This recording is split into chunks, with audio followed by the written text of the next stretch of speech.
Bonjour à tous, on l'a appris dans la matinée, l'entreprise dijonnaise Cycle-Lapierre annonce qu'elle sollicite auprès du tribunal de commerce de Dijon son placement en redressement judiciaire. Une audience est prévue le 25 août prochain.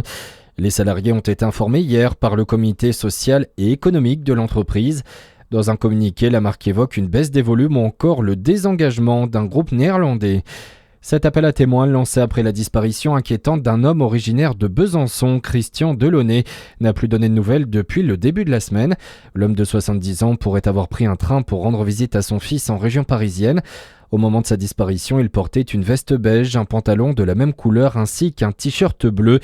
Si vous avez des informations, vous pouvez téléphoner au 06 34 44 36 45.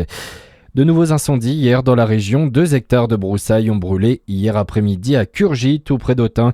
Le feu aurait été déclaré par la fauche d'un pré par son propriétaire, selon les premiers éléments. L'intervention des pompiers a permis de protéger plusieurs maisons dans le secteur. Dans le même temps, l'hommage du département du Jura aux soldats du feu. Ils sont mobilisés chez nous depuis le début de la saison, mais aussi en Gironde où ils sont intervenus en renfort. Cette solidarité entre départements est essentielle pour faire face à des incendies de plus en plus intenses, souligne la collectivité.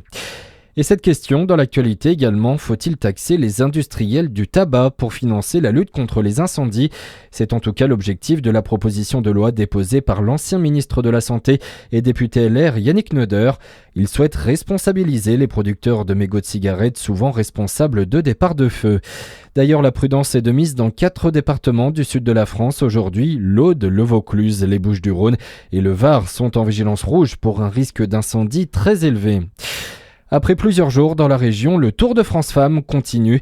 6e étape cet après-midi entre Montbrison dans la Loire et Tournon-sur-Rhône en Ardèche. Un peu plus de 153 km au programme. C'est toujours la Suissesse Marlène Reusser qui a le maillot jaune sur les épaules. Et puis c'est l'un des événements incontournables de l'été, les Nuits des Étoiles font leur retour ce week-end. Un moment que l'on pourra notamment vivre à l'Observatoire des Hautes-Plattes de Corcelles-les-Monts, tout près de Dijon.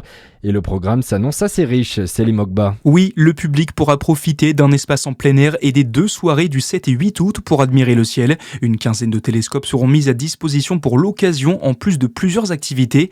Des expositions de photos, un espace dédié aux météorites ou encore des animations pour les enfants seront organisées par la Société astronomique de Bourgogne. Pour faciliter l'accès du public sur le site, une navette spéciale sera mise en place par Divia Mobilité depuis la rue du Faubourg Rennes. Elle circulera toutes les 17 minutes à partir de 20h30. Les trajets retour seront assurés jusqu'à 2h du matin, heure de fermeture du site de l'Observatoire. Et n'hésitez pas à regarder près de chez vous également, de nombreux événements seront organisés dans la région ce week-end à l'occasion des Nuits des Étoiles. Bonne journée sur Fréquence Plus.